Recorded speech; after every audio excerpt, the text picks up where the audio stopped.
Welcome to the Sailor Noob podcast, where a superfan and a noob talk about the original Sailor Moon episode by episode. I'm your host, Mikan Hana, joined by my co-host. I'm the noob, Caliban. I don't know nothing. That's not totally true, but we are a couple of magical people ready to moon prism power make up this episode.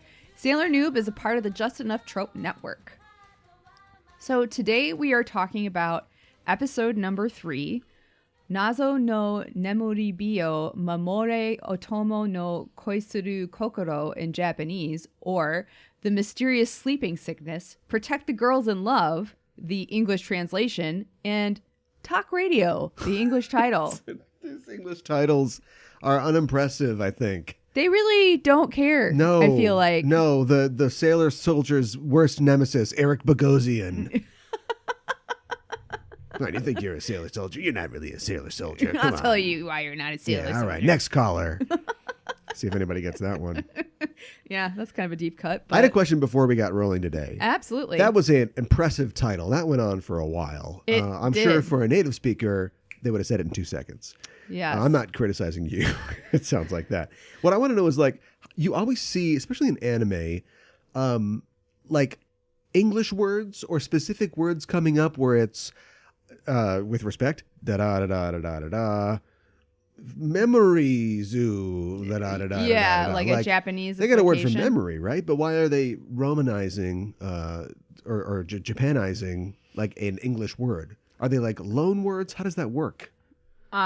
When they Or Japaneseify or when something? a character says moon prism power makeup, like why don't they say moon prism power makeup in Japanese? Well, I think it's a definite choice. I'm going to make a leap of faith here and say that I think it's largely because the Japanese culture and the people as a whole really like English. So to show that they like English, they're going to put random English words in here or there, or they will Japaneseify things. So they just like reverse weebs then? Is that what you're saying? I guess. I mean, is that totally true? well, but they like how English sounds. They like how it looks. You see English T-shirts all the time. That's true. And a lot of the time they don't even know what it says. A lot of times, or like you'll hear interjections of English words like okay, Right. or thank you. Well, okay des is okay in Japanese. Like, Okay. so that's pretty much. I just said it. Yeah, I mean, exactly. That's universal. Yeah. But just like, I feel like they don't say hello all the time. But I think I've heard an anime character say hello in English. Sure. And I could see like me saying bonjour to a friend of mine, but only if they were in my They French took class French. in high school. Well, the thing is, in Japan, you are required to take English. We have such a narrow viewpoint here, don't we? Well, we do. In America. And there are other What's wrong with languages. There's nothing wrong with us, but No, I think there's something maybe other cultures have some good ideas To listen here to and more there. talk radio to try to figure out what the problem is. There's other languages that they borrow from a lot too, like French, for example, and I've never heard an anime character say, well, "Oh, no. it's les incompétents." But there are some loan words that they take from them. You find a lot of there's a lot of like bakeries in Japan that have like a French okay. flair. I could hear somebody saying croissant. Yeah, right. All right, before I get in trouble, I should probably do a recap. That sounds like a good idea. Everybody in town is listening to a midnight radio show, like this late night show, because they didn't have the internet and there's nothing to do back. You would just be Fortniting now, but yeah. So they're listening to this radio show. It's called Midnight Zero, fittingly named. Yeah. And every night the host reads a lonely heart letter that he's received. Everybody is boy crazy, apparently. I've just learned about this. And so they're writing letters to this radio show. And the host will read the winning letter, or just, I don't know, he picks a letter somehow. And if your letter is read on the air, you get a prize. They give you this brooch. Like a little flower brooch type thing. Yeah. Which, I don't know. I mean, we've seen a jewelry theme here. I think I know where this is going. True. Apparently, Japanese teenagers love English, French words for baked goods, and grandma jewelry. They love it. Also, these kids, go to bed. Why are you up this late? Come on. Well, you'd be real tired the next day. I mean, I listened to Loveline when I was in high school. Yeah, I was going to say, this is kind of like their Loveline. Yeah, yeah. All right, I'm going to read another letter here. So anyway, next morning at school, the kids aren't tired because they're kids. Right. But the teacher is. Miss Haruna comes in. She is got one of these brooches because they read Haruna the Dreamer's letter on the show last night. And you can tell that she's tired. She's worn out because they're draining the energy of young girls. We're going to give Miss Haruna the benefit of the doubt here. I think she's youngish. Just got her degree. And right. Just starting to teach. So that's going on. Usagi's in school. Luna is kind of wandering around just by herself, which I feel like we don't see this a lot, but it's probably a good move for Luna, like to be on the prowl. Half the day Usagi is in school, even on Saturday in Japan. And so Luna's got to be out there looking for bad guys. And so she's doing that. Usagi, meanwhile, is dreaming. She's having a dream about Tuxedo Mask. And in this dream, they're in love and he's going to reveal his face to her. Right. But she wakes up right before she can see his face. Yes. Oh, did I forget to dramatic. mention? Yeah. I forgot to mention that Usagi wants in on this. On the and she wants to write a letter radio. too. She wants to hear her name read, her letter read. But she realizes that she doesn't love anybody. Or she doesn't know who she loves. Right. And she's like, I'm a teenager. This is crazy. I gotta be in love with somebody. And all the candidates we don't really know. So she decides she's going to write a letter to my future boyfriend. Right. Right? Yes. And that's what she's going to do. So we move on here. Meanwhile, Luna has been reading the radio listings because a cat can do that. Let's take your little paw and turn the page. Yeah, I think so. Right? Wet her little paw. Absolutely. Stocks are up. But she's reading the radio listings and she's like, I hate to break it to you guys, but this radio program is not in the listings. It says Loveline here. It doesn't say Midnight Zero. Right. So something creepy is going on. And so they decide to go check out the radio station, which is FM number 10 in your FM dial. Right. To talk to the host of the show and sort of cut out the middleman here. They do that and the security guard is like, I don't know what you're talking about. We don't have a show called Midnight Zero. There's nobody that works here by that name. Right. Never heard of it, which is awful strange. We cut to the radio station and surprise, the host of the radio show, whose name is J-Dite on your FM dial, is J-Dite, our bad guy from the underground place. And there's another sinister-looking woman with him. Sinister-looking women in the show tend to be monsters. And she is kind of his producer, I guess. I think so. She's very smartly dressed, and I don't know why the monster of the week isn't on. Why is J-Dite being hands-on on this one? I don't know. He just was like, this is my mission. I am taking it over. Yeah, I guess. But anyway, he wants to read the letters, I guess. But as the producer, she kind of has the power, I guess. She could tell him, no, let's do it again. Right. From the top. Yeah, exactly. Come on, make it more sensual. That's it. Dear Midnight Zero, I never thought it would happen to me. Right. And her name is Flower. Flower. I've seen it Fuara as well, like F-U, because it's the whole L problem. So I've seen it spelled F-U-A-R-A. Okay. I don't know if that's the Sailor Moon Wiki people just riffing, but yeah. So Flower is there as well. Naru's letter gets read on the air. Yes. And now we got a problem because same thing's going to happen to her. She's going to get this brooch. Yes. And she's going to be all knackered out. Yes. So that's it. That's the last straw for Usagi. She goes back to the radio station and she needs to get in this time. And so she gets a new device, the disguise pen. Yes. Which she says, disguise me as a, what is it? A newswoman. Yeah. Or, an investigative reporter. Right. And so she turns into like a different person. Yes. Which I thought was interesting. That's a sort of handy power to have. Yes. And I like how she looks totally different. Like her, hair is like different. Like she's still essentially her, but it's sort of like So like a grown-up version of her, or like what she, I don't know if this is like a Barbie astronaut, Barbie president kind of thing for young girls, but it's sort of like as a 14-year-old gets to see herself in all these sort of roles. Yeah. I thought that was kind of a neat aspect of it. Yes. And she wanted to be turned into a beautiful newscaster. A beautiful newscaster. Yes. Which, yes, is I think she nails. She runs in there and ends up confronting J-Dite. Yes. And it says that he's an abominable snowman. And Luna's like, what are you talking about? You can just say abominable. Oh, I mean, you're abominable. Right? And transforms to Sailor Moon. We're going to get it on here. Yes. She also shouts out on the radio, no, take the flower britches off. It's dangerous. Right. Just for anybody who's still listening. has them on, I guess. Yeah. And she gets attacked. J-Dite and the Yuma Furaru attack her. Furaru transforms into her monstrous form, which is kind of cool. Oh, first I should mention, before the fight gets started, she's in the producing booth and she just busts through the window. Like there's a door. But yeah, she comes right through. And they are fighting each other. She's on the losing side of this. Sailor Moon's not doing too well.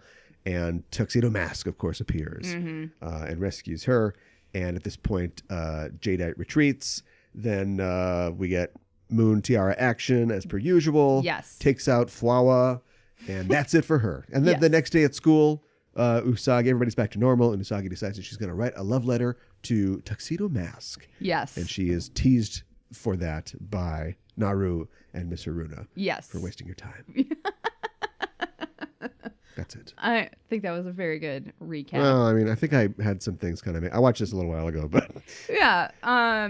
Well, and like when Naru has her brooch, like it affects Usagi too, and she like goes into like a weird dream state. That was weird. It's a little... Like she's getting a little splash damage there. Yeah, exactly. But like for whatever reason, like Naru couldn't wake up, so it was like more powerful over her.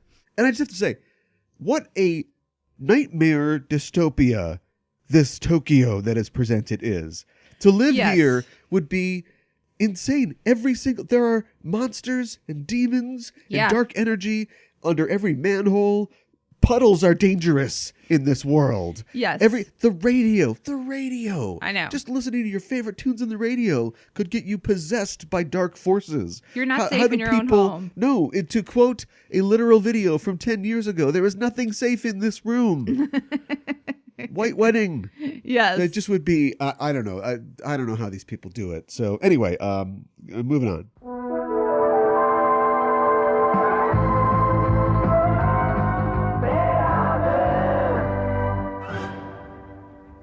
Welcome to Virtual Theater. I'm Andy Spiteri. And I'm Gooey Fame. The day bison graced your village was the most important day of your life. But for me, it was Tuesday. If you're a gamer, a movie buff, or both, you're going to want to check out our podcast on video game movies and the stories that shape them. Luigi, it's a mushroom. Come on. Trust the fungus. We let you decide which movies we cover via Twitter poll. So be sure to follow us on Twitter at Virtual Theater X. Right, you can hear him talking. Yeah. Pika, pika, pika. They can't understand me, kid. And give us 2 thumbs up by subscribing on iTunes, SoundCloud, Stitcher, or wherever you get your podcasts. The fate of billions will depend upon you. Sorry. We are a part of the Just Enough Trope Network.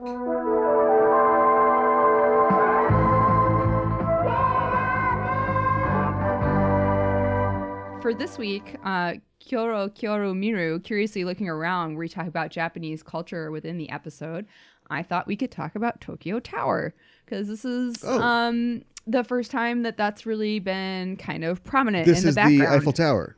Yes. So they refer to it as Tokyo Tower. That's their name for it. Yeah. Tower. Exactly. Baba Wawa. And it is the Nippon Denpato Japan radio tower. So it was originally set up for radio, but it now does TV and radio. And it's a tourist attraction. Like there's some restaurants and things like that at the base of it. It's the second tallest structure in Japan at 1,092 feet. The tallest structure is the Tokyo Skytree, which has kind of more powerful like TV. Is it taller than skyscrapers? They're They're pretty tall. Yeah. I mean, I don't know if they're taller than the skyscrapers, but you can definitely see them like throughout Tokyo. So I mean, they're at least as tall, if not taller. Yeah. It was originally built in 1958, and the radio antennas were installed in 1961. The Sky Tree is a higher digital broadcasting tower, and it was completed in 2012. Okay, so they're still broadcasting, like I guess digital TV now. Yes, I bet it's lousy with cell antennas now. Probably, because you don't need to do the TV or radio so much anymore. But... Right. It's painted orange and white, and it's actually international orange, which is used in the aerospace industry. Okay. And it follows air safety rules apparently to be painted those colors, and they repaint it every 5 years. How close is it to like Narita? Is it a big problem? Oh, Just put some lights on it like they do with towers here. here. They do have lights on it too, but like they just I don't know, for whatever reason they were like orange and white. There it is, and it's pretty iconic. It does look like the Eiffel Tower. They were thinking about that a little bit, right? They were. Yeah, they definitely were. They're like, how do we provide communications and entertainment for everybody in town, right? But also maybe make some tourist bucks off this. Oh, absolutely. And a fun little fact, it is actually I'll be the judge of that. An emoji on most cell phones. Okay, that is fun. So, I why checked. Why would you send that to? What are you up? Know.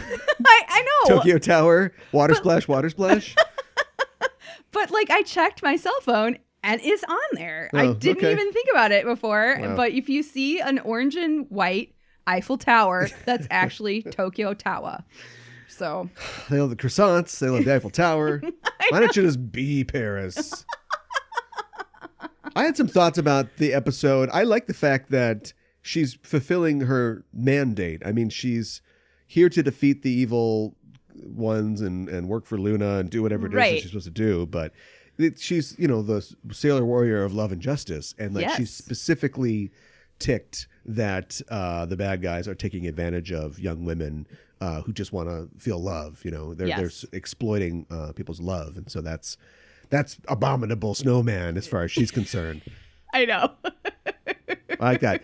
I also thought it was interesting that we're early on here, so I'm still trying to kind of figure out things. And I don't cheat. I don't go on the wiki, and I haven't read the manga yet, although I want to. Mm-hmm. So I'm only taking what I get from the show and trying to construct a cosmology here. But I'm surprised that she comes face to face with our earringed bad guy, and he has no idea who she is. I know. Like, I thought that we were like on opposite sides of a war here. Like, we know that like for some reason Luna has granted Usagi with these powers, and she is the manifestation of this something, and it seems like she is herself, but she also has these powers and tricks and knowledge that come from somewhere else. And so I just figured that was the opposite number of whatever these evil underground people are.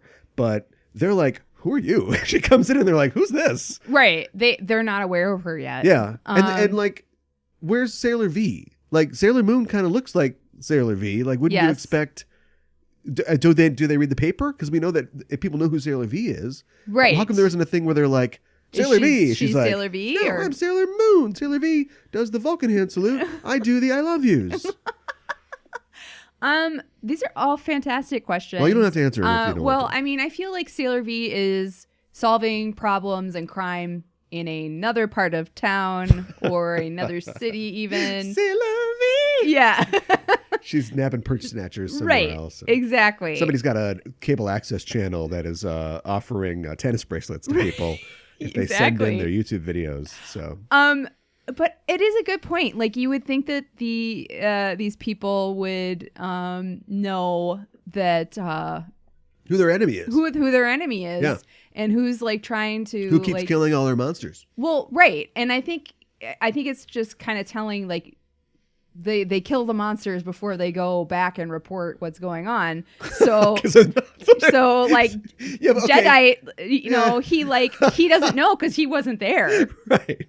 Okay. So this is the first time. Well, what did he think happened to the first two monsters? He doesn't know. He's just like, got this hand outstretched with the energy, and like he's like, oh, it's gone. Oh, what yeah. the heck? The fortune teller lady, she tripped on her own hair and broke her neck. And then the jewelry store lady slipped in the shower. It happens. She turned her neck around too much. Yeah, her head snapped off. Yeah.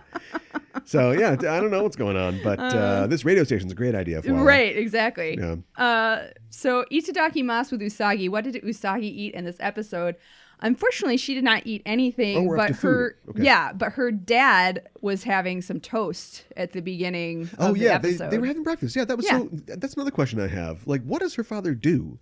I don't think we really know. I think we know that, like, I have to assume that a lot of this is based on Naoko Takeuchi's real life, right? Yeah. And the Tsukino family is like depicted as living in a fairly atomic sort of. They live in a house, a 2-level house. Yes. They're a 4-person nuclear family. Yes. And they have, but they've got I know Dad has a car, and they have a walled-in gate. That's actually really common. Right, but it seems like a very Western house. I'm not saying it has to be have a torii gate in front or something like that. But it just seems like they're being depicted. I don't know if it's just a pickup of like you said before, that sort of cultural osmosis where now we're going to do a show, but when we do a show, we're thinking about Leave It to Beaver, and we're thinking about the Seavers. I just got that. Is that why the Seavers are called the Seavers on Growing Pains? Oh, I hadn't thought about anyway, that. How about the Keatons on Family Ties? Right. So it's they're a family and they live in a house. But they could live in an apartment or a condo or something like that. Like they have a lot of land in the middle of Tokyo. So it seems like Dad is doing okay.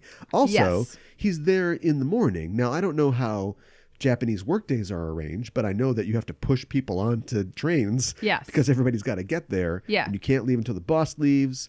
And it sounds really rough. A lot of salarymen just stay in town. They will, take the train in and then just stay in town, at a coffin hotel or something like that. Well, sometimes they live in a completely different city than their families. Sure. And they have a different apartment and they go home to see their family on the weekend. So I don't know. And I mean, it's a show for girls. I doubt it's going to go into it. But my working theory is that he does work at a company, but he has an elevated position. He's manager or assistant to the manager or assistant manager.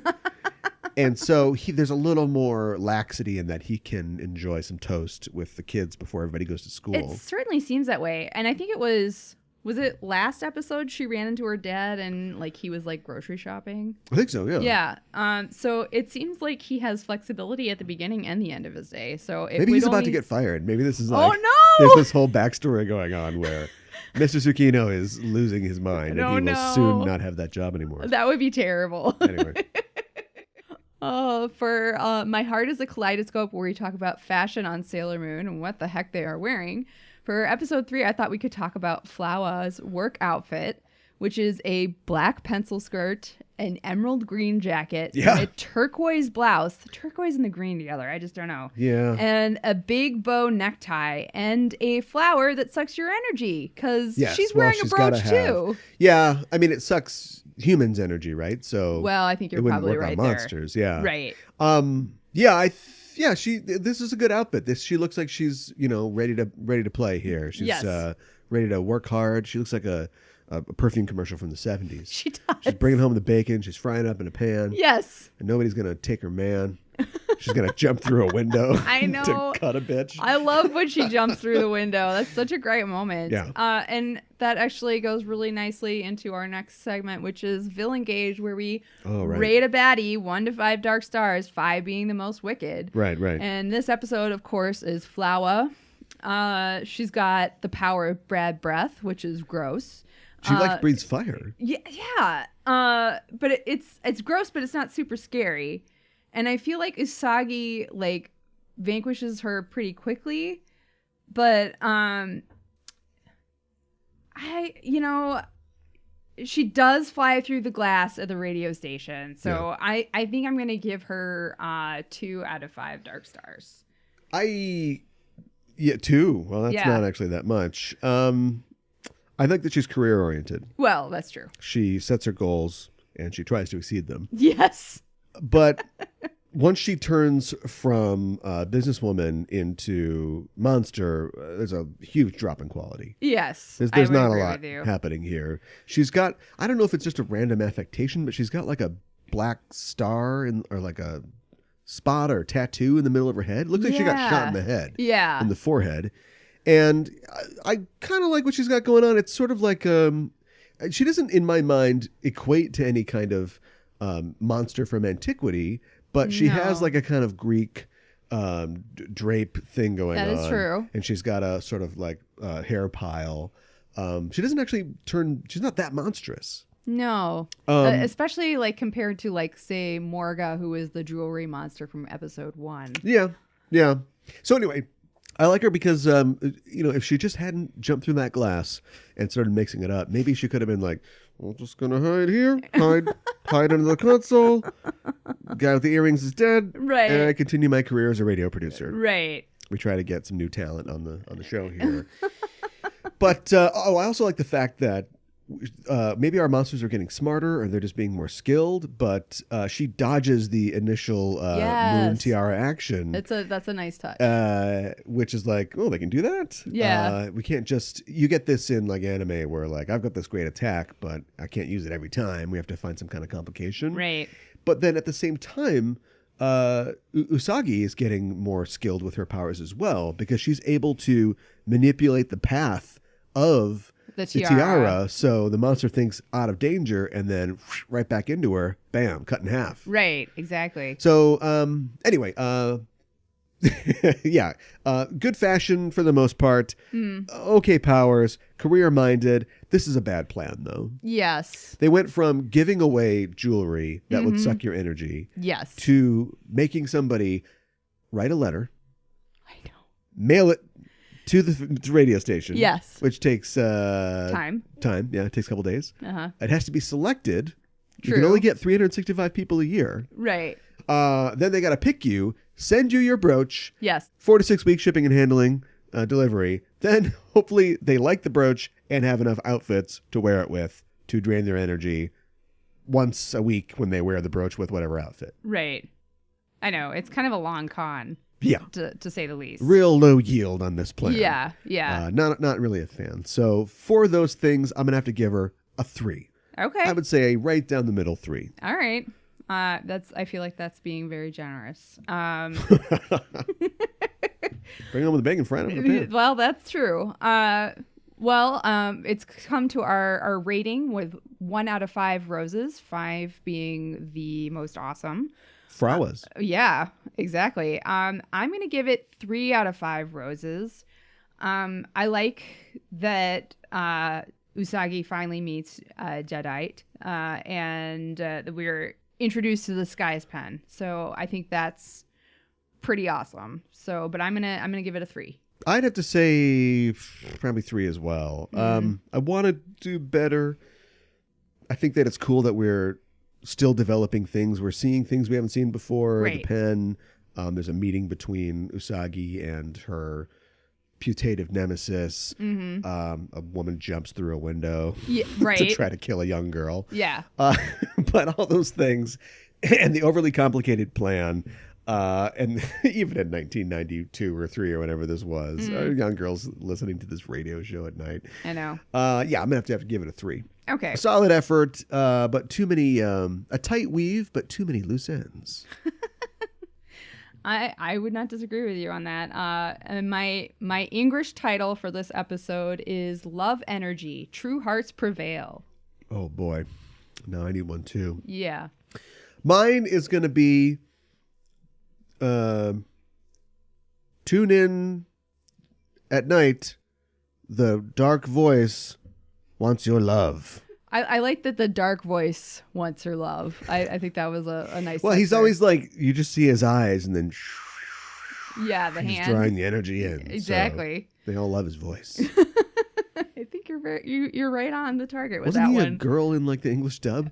No, that's a different bad guy. Oh, okay. Whoa. it's not right. not Jedi. Save it.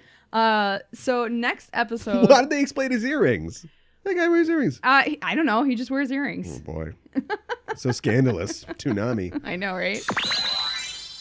next episode, we are talking about episode number 4, Usagi go oshiemasu surimu ni naruho in Japanese. Learn how to be skinny from Usagi, the English translation, and Slim City, the English title. Yeah. Okay. So this is, and we'll talk about it. Dumb titles. I know. They're just the worst, aren't they? They're not great. No. But maybe they'll get better. I think. One can only hope. Well, that's our show for this week. In the name of the moon, we'll be punishing you next week with another episode of Sailor Noob. Thank you.